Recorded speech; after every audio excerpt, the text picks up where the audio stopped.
ወዳ ግን እንዳልወደደች ስታስመስል የምታውቅበት መንገድ። ወንድሜ አንተ አልወደደችኝም ብለህ ልትተዋት ስትል እሷ ግን በውስጧ በአንተ ፍቅር እየነደደች ሊሆን ይችላል። ሴት ልጅ ወዳ ፈልጋ እንዳልወደደች እንዳልፈለገች ስታስመስል የምታሳይህ 10 ምልክቶች አሉ።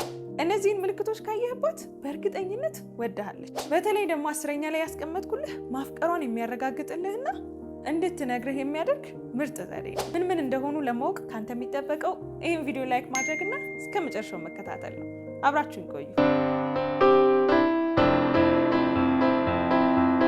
ሰላም ውድ የናፊዳር ቲዩብ ቤተሰቦች እንደምን አላችሁልኝ? እኔ በጣም ደህና ነኝ። ዛሬም ቀደም ሲል በሰማችሁት ቆንጆ በሆነ ሀሳብ ተመልሼ መጥቻለሁ። አዲስ ከሆናችሁ እንኳን ደህና መጣችሁ። እኔ ናፊዳር ነኝ። በዚህ የዩቲዩብ ቻናል የእኛን የሴቶች ሚስጥር ትሰማላችሁ። ምንም የሚቀር ነገር የለም። ቶሎ ሰብስክራይብ አድርጉ። በቅርቡ ደግሞ 100,000 ሰብስክራይበር እንገባለን። ውድ ቤተሰቦቼ ለምታሳዩኝ ሰፖርት ለእናንተ ቃል የለኝም። በጣም ነው የማመሰግነው። በጣም ነው የምወዳችሁ። ይህ ቪዲዮ ብዙ ወንድሞቻችን ጋር እንዲደርስ ላይክ አድርጉት። አሁን በቀጥታ ወደ ቪዲዮአችን እንግባ። እሺ፣ የመጀመሪያው ወዳህ እንዳልወደደች ስታስመስል የምታውቅበት መንገድ ምንድነው? በድምጿ ነው። አንተ ጋር ስትሆን የድምጽ ቶኗ የሚቀየር የሚለወጥ ከሆነ ይሄ እንግዲህ በሁለቱም ሊሆን ይችላል። ወይ ለስለስ ማለት ወይም ደግሞ ከፍ ሲል ማለት ነው። እንደየሰው ስለሚለያይ ነው ይሄ ነገር። ግን ከሌሎች ሰዎች ጋር ከጓደኞቻችሁ ጋር አለም እንደዚሁ ስታያት ከሌላ ሰው ጋር ስታወራ የምታወራበት የድምጽ ቶን አለ። ከዛ ካንተ ጋር ስታወራ ግን ያ ቶን ወይ ወርድ ብሎ የምታወራ ከሆነ ወይ ደግሞ የሚጨምር ከሆነ ይሄ ለአንተ የፍቅር ስሜት እንዳላት ቀጥሎ ከምነግር ጋር በአንድ ላይ አድርገህ ማወቅ ትችላለህ። እንግዲህ የድምጻችን ቶን እንደሚሰማን ስሜት የሚቀያየር የሚለዋወጥ ነው አይደለ? በቃ የሆነ የምንወደውን የምንፈልገውን አይነት ሰው ስናናግር የድምጽ ቶናችን እኛ መቆጣጠር የማንችለው ነገር ነው። በቃ እንዴት እየሆነ እንዳለ ራሱ አናውቀውም። የመጀመሪያው ምልክት ይሄ ነው። ሁለተኛ ከልክ ያለፈ ፊዚካል የሆነ ምላሽ። በቃ አጠገብ በምትሆንበት ሰዓት ላይ ሰውነቷን መቆጣጠር እስኪከብዳት ድረስ ማለት ነው። ወይ ፀጉሯን ትነካካለች አስሬ፣ ወይ በቃ ይሄ መቁነጥነጥ አይነት ስሜቶች አለ አይደለ? በቃ ካንተ ጋር በመሆኗ በጣም ደስተኛ ስለሆነች የምታደርጋቸው ነገሮች ሁሉ በቃ መቆጣጠር ይከብዳታል፣ ሰውነቷን ማለት ነው። እግርና እጅን በተደጋጋሚ ማንቀሳቀስ፣ ፀጉርን መፍተል አለ አይደለ? በቃ መቅበጥበጥ አይነት ስሜት ታይባታለህ። ይሄ እንግዲህ ካንተ ጋር በመሆኗ አንተን በማግኘቷ አለ አይደለ? ለአንተ የፍቅር ስሜት ስላላት የምታደርገው የምታሳየው እሷ ራሱ እያደረገች እያሳየች እንደሆነ የማታውቀው ስሜት ነው ማለት ነው። ሶስተኛ የሶሻል ሚዲያ ክትትል። ምናልባት አንዳንድ ጊዜ ሶሻል ሚዲያ ላይ ፖስት ያደረካቸውን ነገሮች ላይክ ላታደርግ ወይ ኢንጌጅ ላታደርግ ትችላለች። ግን ደግሞ በሆነ አጋጣሚ ስታወሩ የዛኔ ፖስት ያደረከውን ነገር አንስታ ትነግርሃለች። እየተከታተለች እንደሆነ የምታውቅበት መንገድ ማለት ነው። ላይክ አላረገችም ወይ ኮመንት አላረገችም ወይ የሆነ ነገር አላደረገችም ማለት እየተከታተለችህ አይደለም ማለት አይደለም። በምንድን ነው የምታውቀው? በአጋጣሚ በምታወሩበት ሰዓት ላይ የሆነ ጊዜ ሄዳችሁ ነበር አይደል? እንደዚህ አይነት ቦታ ሄደ ነበር አይደል? ምናምን ስትል ኦኬ እያየሽ ነው ማለት ነው። በደንብ ታያለች፣ ገብታ ፕሮፋይልህን በደንብ አድርጋ ትበረብራለች። ግን እንዳየች ደግሞ ማሳወቅ አትፈልግም በላይክ ወይ በኮመንት። እንደዚህ በምታወሩበት ሰዓት ላይ ግን የሆነ ሶሻል ሚዲያ ላይ ፖስት ያደረከውን ነገር ጽሁፍም ሊሆን ይችላል፣ የሆነ ቦታም ሊሆን ይችላል፣ ብቻ አስታውሳ ስትነግርህ ማለት ነው። ተከታተሉ። አራተኛ አጋጣሚ ፈልጋ ስጦታ የምትሰጥ ከሆነ እንድትረሳት አትፈልግም፣ እንድታስታውሳት ትፈልጋለች። በአንተ ህይወት ውስጥ የሆነ ቦታ እንዲኖራት ትፈልጋለች። ግን ደግሞ ያንን በግልጽ ማሳየት መናገር ምናምን አትፈልግም። ከአንተም እንዲመጣ በመጠበቅ ሊሆን ይችላል። ምክንያቷ ብዙ ይሆናል፣ እንደየሰው የሚለያይ ቢሆንም ማለት ነው። እንደምትወድህ ግን የምታውቅበት መንገድ ምን እንደሆነ ታውቃለህ? በስጦታ ማለት ነው። አንተ ልትወደው ትችላለህ ብላ የምታስበውን ነገር የሆነ ነገር በቃ ትልቅ ላይሆን ይችላል። በቃ ጀስት እንደዚህ በስጦታ መጠቅለያ ተጠቅልሎ እንካ ምናምን ላይሆን ይችላል። ግን ጀስት ይሄ ነገር እኮ እንደዚህ ቦታ አይቼ ገዛውልክ ትፈልጋለህ ምናምን አይነት አለ። ለእኔም ለአንተም እንደዚህ ገዛው እኮ ደስ አይልም ምናምን በቃ ጀስት እንድታስታውሳት በየሰዓት ያንን ነገር እንድታስታውሳት የሚያደርግ ነገርን ትሰጥሃለች። መጽሐፍም ሊሆን ይችላል፣ ጀስት በቃ ስታወሩ የነበረውን ነገር ሊሆን ይችላል። በጣም ትልቅ ላይሆን ይችላል። ግን የሆነ ነገር ገዝታ የሆነ ነገር አምጥታ ትሰጥሃለች። ይሄ ያንን በየሰዓት እሷን እንድታስታውስ እንዳትረሳት ከመፈለግ ነው። አምስተኛ ስለ ሌሎች ሰዎች ክፉ ታወራለች። በተለይም ደግሞ ስለ ሌሎች ሴቶች ምናልባትም ካንተ ጋር አብራ ያየቻቸው ሴቶች ከሆኑ አላደለ ስታወሩ ስትነጋገሩ በቅርብ በቃ ያየቻችሁ ሴቶች ከሆኑ ስለነሱ በሆነ አጋጣሚ ታነሳና በቃ ጥሩ ያልሆነ ደስ የማይል ነገር ስለነሱ ትነግርሃለች። የሆነበት ምክንያት ምንድነው? የሆነ ሌላ ነገር ሊኖራችሁ ይችላል ብላ ከመፍራት ከመስጋት የመጣ ነው ስለነሱ ክፉ የምትነግር እንጂ በትክክልም እነሱ ክፉ ሆነው ላይሆን ይችላል፣ ሆነውም ሊሆን ይችላል። በእርግጥ ግን ላንተ ካላት የፍቅር ስሜት የመነጨ ከነሱ ጋር ያለህ ነገር እንዳይቀጥል ወይም ደግሞ ከነሱ ጋር ያለህ ነገር ምን እንደሆነ ለማውጣጣት ለማወቅ ከመፈለግ ስለነሱ ጥሩ ያልሆኑ ነገሮችን ትነግርሃለች። ምናልባትም አንድ ቀን ሊሆን ይችላል ያየች ከነዛ ሰዎች ጋር ከነዛ ሴቶች ጋር ማለት ነው። ግን የሆነ መጥፎ ነገር አምጥታ ትነግርሃለች። 6ኛ በአጋጣሚ የምትነካ ከሆነ ይህንንም በነገራችን ላይ መቆጣጠር የማትችለው ፊዚካል ሪያክሽን ነው ለተሰማት ስሜት ማለት ነው። አብራችሁ ሆናችሁ ጎን ለጎን ሆናችሁ እያወራችሁ ምናምን ስትስቅ ሳታስበው ዝም ብላ ልትነካ ትችላለች።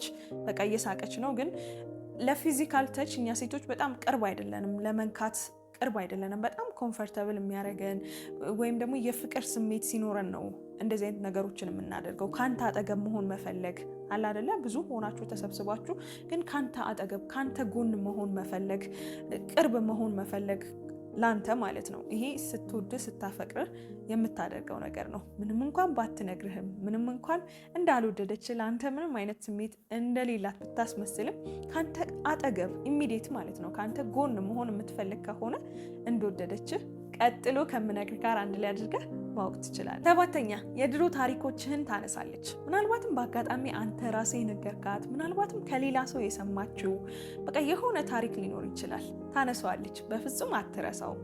በቃ በሆነ በምታወሩባቸው አጋጣሚዎች አንድ ላይ ተሰብስባችሁም ሊሆን ይችላል፣ በግሩፕ አንተና እሷ ብቻችሁንም ሆናችሁ ሊሆን ይችላል። በምታወሩበት ጊዜ እነዛን ይህን እንዴት አስታወሰችው የምትላቸውን ታሪኮች አንተን የተመለከቱ ዲቴል ነገሮች አንስታ ትነግርሃለች። ይህንን ስትነግርህ ምን ያህል ቦታ እንዳላት ላንተ ምን ያህል እንደያዘችው።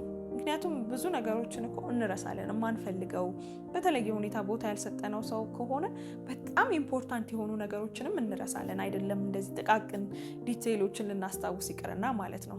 የድሮ ነገሮችን የድሮ ታሪኮችን በአጋጣሚም ሆነ ብለህም የነገርካትን ነገሮች የምታስታውስና የምታነሳ ከሆነ። 8ኛ ምንም እንኳን ለመገናኘት ብታስቸግርህም ብዙ ጊዜ እምቢ ምናምን ብትልህም ስትገናኙ ግን በቃ ባንለያይ አይነት ስሜት የምታሳይ ከሆነ በቃ አብራችሁ ጊዜ ስታሳልፉ አለ አይደለ በቃ ሰዓቱ ደረሰ ቶሎ ልሂድ በቃ ምናምን አይነት ሳይሆን በቃ የመረጋጋት ከአንተ ጋር የመቆየት በቃ እንደዛ ጨቅጭቅ ያመጣኋት ልጅ ናት ይቺ እስከምትል ድረስ በቃ የመረጋጋት እፎይ የማለት ነገር የምታይባት ከሆነ እንዳልኩት በቃ እንገናኝ ብለህ ብዙ ጊዜ ምናምን ሊሆን ይችላል። ግን ስትመጣ ከአንተ ጋር የምታሳልፈው ጊዜ ምንም ሳይከብዳት ይልቁኑ ደስ ብሏት በቃ አይደለ እንደውም ለመለያየት ያለመፈለግ አይነት ነገሮችን ካየህባት ምንም ጥርጥር የለውም ወድሃለች፣ አፍቅረሃለች።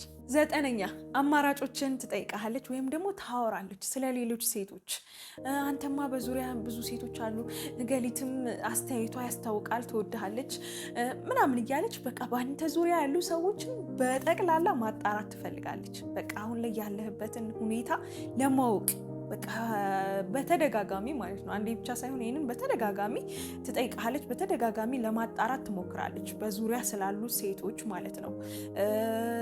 ባይኖሩም በዙሪያ ስላሉ ሴቶች ብቻ ሳይሆን ባይኖሩም ማንም ባይኖር አንተ እኮ በጣም የምትወደድ ሰው ነህ፣ ጥሩ ነገር አለ፣ ይሄ አለ፣ እንዴት የሆነች ሴት ትኖራለች ምናምን ትላለች። በቀጥታ ላትጠይቅ ትችላለች፣ አንዳንዴም ልትጠይቅ ትችላለች። ግን እንደዚሁም በተዘዋዋሪ ያለ አይደለ አንተ እንደዚህ ነህ ምናምን አይነት ነገሮችን እያለች ልታውጣጣህ የምትሞክር ከሆነ ብትደረደርም እንደው ባታሳውቅህም ባትነግርህም ለአንተ የፍቅር ስሜት እንዳላት ማወቅ ትችላለህ። በመጨረሻ ደረጃ ቅጽል ስም ስታወጣልህ ወይም ደግሞ እሷ ብቻ የምትጠቀመው እሷ ብቻ የምትጠራህ የሆነ መጠሪያ ስትሰጥ ማለት ነው። ከሰውነት ጋር ሊሆን ይችላል፣ እንዲሁ በአጋጣሚ ስታወሩ የተፈጠረ የሆነ ስያሜ ወይም መጠሪያ ሊሆን ይችላል። በዛ መጠሪያ ብቻ የምትጠራ ሲሆን ማለት ነው።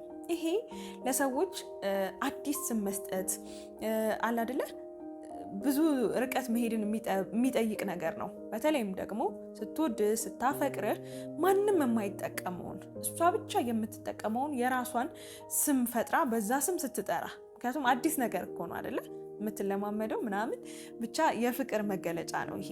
ለምትወዱት ሰው እኮ የሆነ የቁልምጫ የሆነ ብቻ እናንተ የምትጠሩበት ስም ማውጣት የተለመደ ነገር ነው አይደለ? ግን እናንተ ወደዛ ሲስተም አልገባችሁም፣ ወደ ፍቅር ግንኙነት አልገባችሁም። ግን አሁን ባላችሁ ግንኙነት ላይ የራሷ የሆነ የሚያስቅም ሊሆን ይችላል ብቻ ሁለታችሁ የምትግባቡበት እሷ የምትጠራ ቅጽል ስም ካወጣችልህ ከላይ ከዘረዘርኳቸው 9 ነገሮች ጋር አንድ ላይ አድርገህ ለአንተ የፍቅር ስሜት እንዳላት ባትናገርም ባትገልጽልህም ማወቅና መረዳት ትችላለህ ማለት ነው።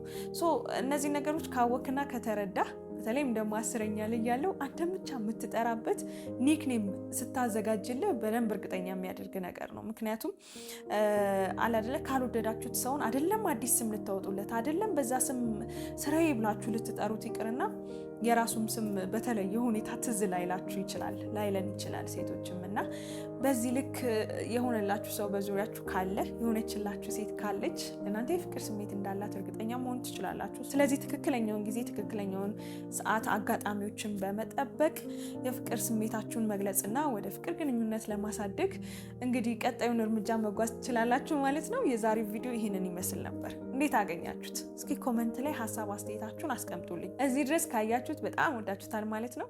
ላይክ አድርጉትና አሳውቁኝ። በቀጣይ በሌላ ቆንጆ በሆነ አዲስ ቪዲዮ እስከምንገናኝ ድረስ እስካሁን ናፊዳር ቲዩብን ሰብስክራይብ ካላረጋችሁ የእውነት በጣም ብዙ ነገር አመልጧችኋል። አሁኑኑ ሰብስክራይብ አድርጉ። ብዙ ሚስጥሮች እንሰማላችሁ። በቅርቡ ደግሞ 100,000 ሰብስክራይበር እንገባለን። የዚህ ትልቅ ጉዞ አካል ሁኑ። በጣም አመሰግናችኋለሁ። ሁላችሁንም ወዳችኋለሁ። ቻው